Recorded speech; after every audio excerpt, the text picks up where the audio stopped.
To a frying pan on low-medium heat, we're going to add a half a cup of whole wheat flour, 1/4 cup of brown rice flour, 1 teaspoon of onion powder, a half a teaspoon of dried oregano, a half a teaspoon of dried parsley, 1/4 teaspoon of garlic powder, and 1/4 teaspoon of salt.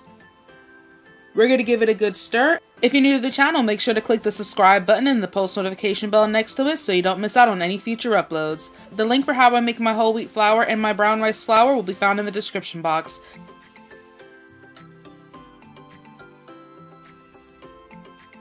Toast it for about 3 to 5 minutes.